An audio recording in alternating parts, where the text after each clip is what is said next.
We fight together today. We fight against the common foe as allies. A wartime partnership has sprung from a peacetime friendship, for we were always friends. You knew how we lived. Your school books told you about our flat country below the level of the sea, about wooden shoes and windmills and cleanliness and cheese. Many of you came to visit us to see our famous tulips, to delight in the gay costumes that brightened our market towns. This side of our lives was known to all the world. But there was another side that was harder to understand, though there were clues to it on the surface, in the canals and the dikes that bounded our fields. Perhaps their very charm concealed their real meaning.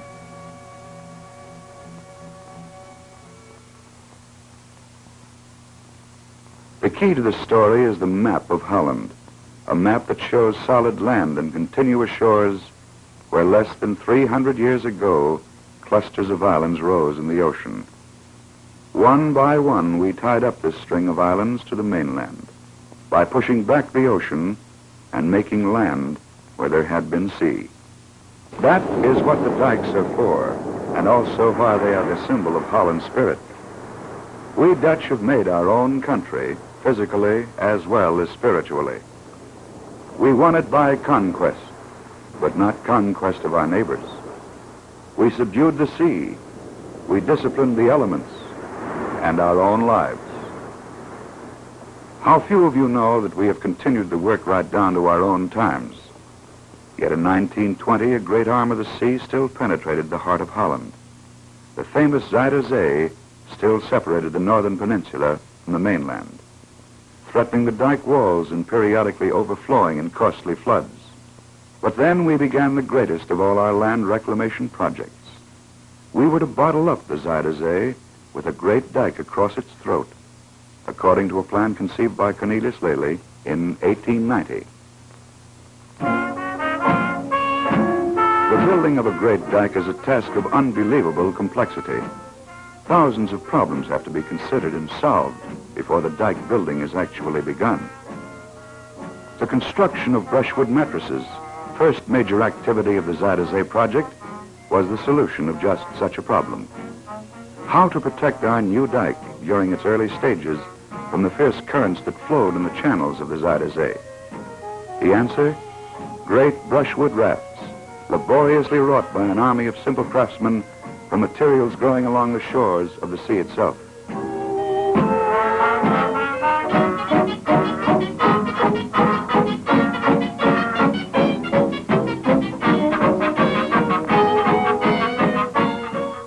Branches woven into ropes, ropes woven into cables, cables woven into massive floating mattresses.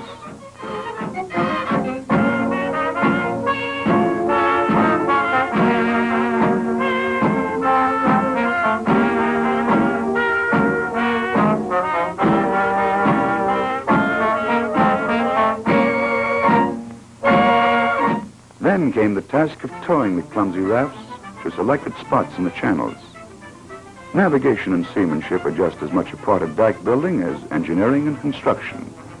No step can be taken without consulting tide tables and weather forecasts. Dike builders must be sailors as well as artisans.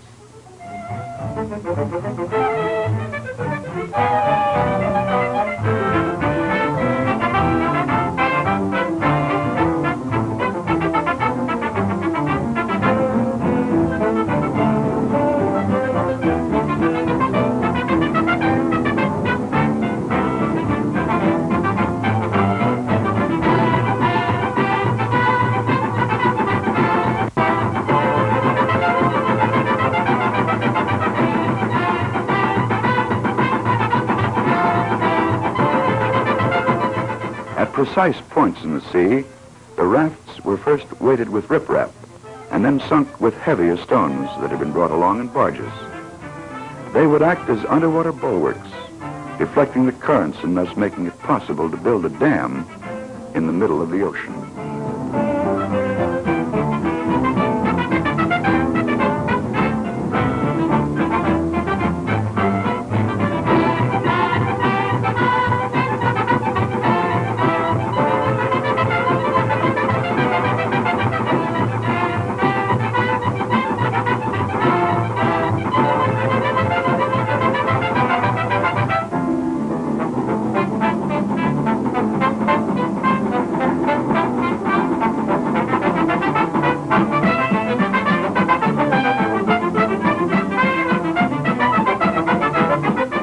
Then the actual dike was started, and we fought new difficulties in terms of tides and building materials. The base for the great seawall was heavy clay, boulder clay we called it, that we dredged from the bottom of the Zuyder Zee itself. It had never been used before, but we had behind us a long tradition in the art of dealing with such problems. And so we experimented until we found the material suitable to our new requirements. For hundreds of years, we have been developing the skills and crafts, the equipment and engineering principles that we were now using on a colossal scale.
By bargeful and by bucketful, the wall of clay began to grow, began to stretch out from opposite shores.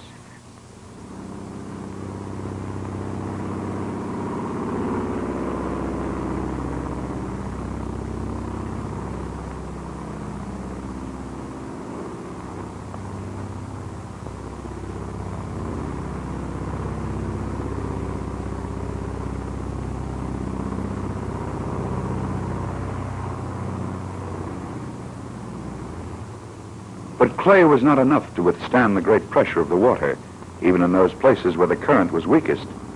A cross-section of the new wall reveals its structure. First, the clay was dumped in boatloads. Then more clay was dropped by floating cranes. The clay was to be reinforced by a great heap of sand dropped by barges or forced against the clay by hydraulic pressure. And finally, a facing of heavy stone boulders would be added.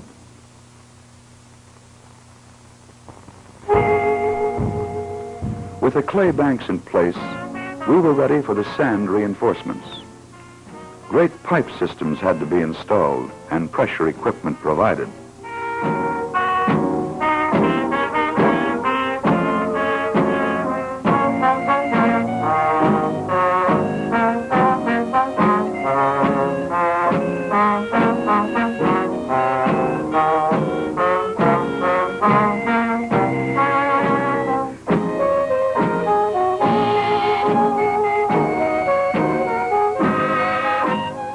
First, we pumped the sand out of the sea, and then, mixed with water, we pumped it back into the sea against the clay walls of the dam we were building.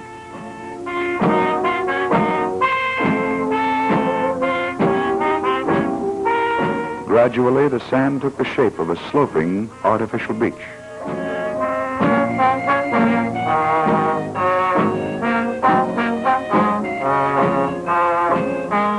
It was to become the body of a seawall wide enough to carry a double-track railroad, a motor highway, and separate paths for pedestrians and cyclists.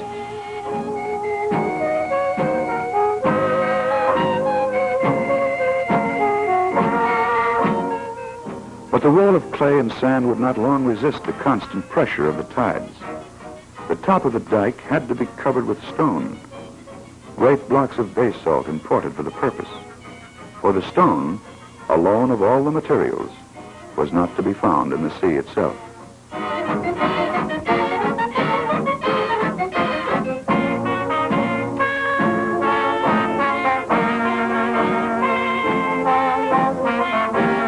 Like giant shingles, the stones were carefully fitted together so that the sand beneath would not be washed away by the tides. Finally, great boulders were picked up like pebbles and dropped along the outer side to protect the wall from the constant beating of the ocean surf.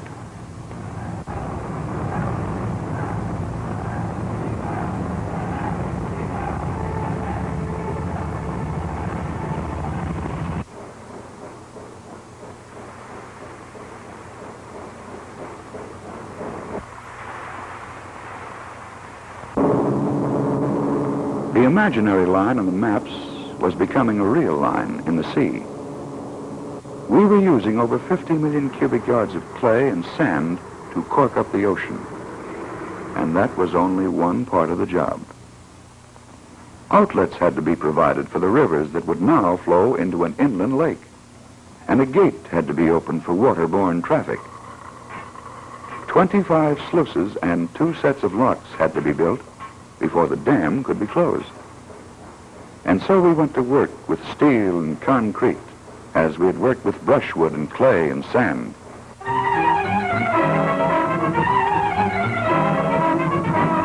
10,000 of us worked for more than 10 years. 10,000 of us in shifts of 12 hours each. For man does not come by his land easily. We were conquering a new portion of the Earth's surface, and these were our armies. This was our answer to a need for Lebensraum. This is how a peaceful nation fights for its homeland. We too know the meaning of blood and sweat and tears, and in addition of diligence and patience and hope. Holland is bounded by frontiers that Dutchmen have made. Water flows through Holland where Dutchmen have willed it to flow, where it will serve the highest purpose of a resolute people. But our most difficult task was yet to be done. The closing of the last gap, the race to drop clay faster than the angry currents could carry it away, the dramatic fight to finish the last few thousand feet of the 19-mile dam.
Using the same methods, we built partitioning dikes across the now enclosed sea. Four sections of land, or polders, were to be reclaimed, with the artificial Isle Lake in the center, 16 inches below the level of the North Sea. The northwest polder was the first to be finished. Once the dikes were built, the land had to be drained. In place of the traditional windmills, great diesel and electric pumping stations were erected for the stupendous job of drying up an ocean bed. Land is ordinarily drained by rivers, but when you make new land, you must make your own rivers. And that is what a canal is, a man-made river to be used just like an ordinary river for drainage and transportation. In the new polders, we had to cut miles of these artificial watercourses. Some of them had been dredged beforehand, when this was the Zuider Zee, for the dredged materials had become part of the great dike. And it was through these canals that the water was pumped off the surface.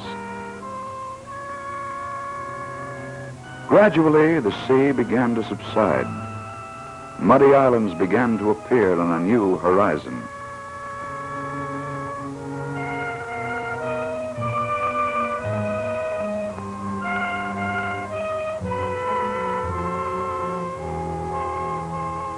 And there was land covered with the salt of the sea.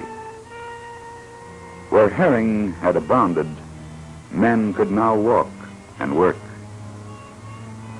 The first work was to make the land usable, to fit it to the needs of the people who had made it.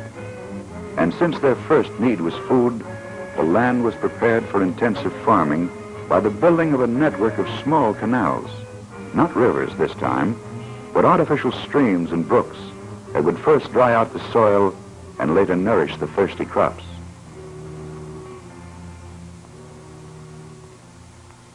Quickly we turned wastelands into wealth. Communications, homes, workshops, and villages soon sprouted on what had once been the bottom of the sea.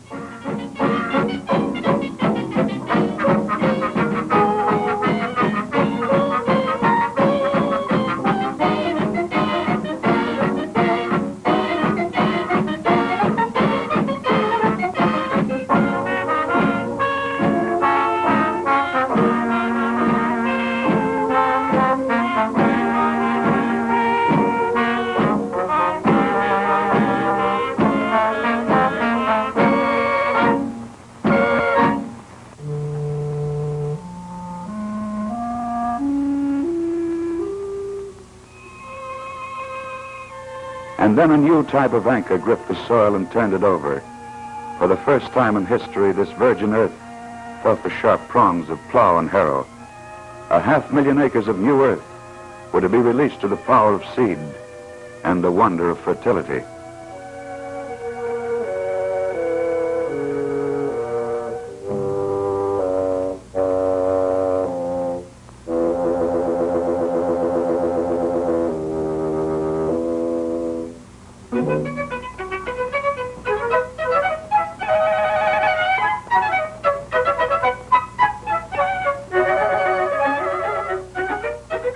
New earth.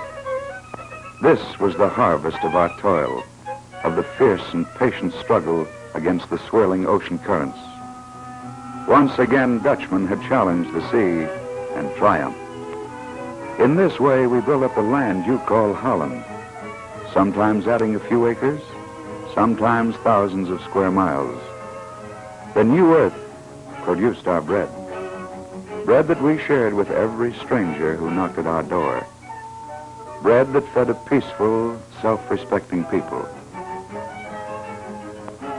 Today, our crops are submerged once more under a treacherous tide of invasion as they were once under the ocean tides. But we Dutch, alone, we once pushed back the Atlantic Ocean. This time, we will have your help.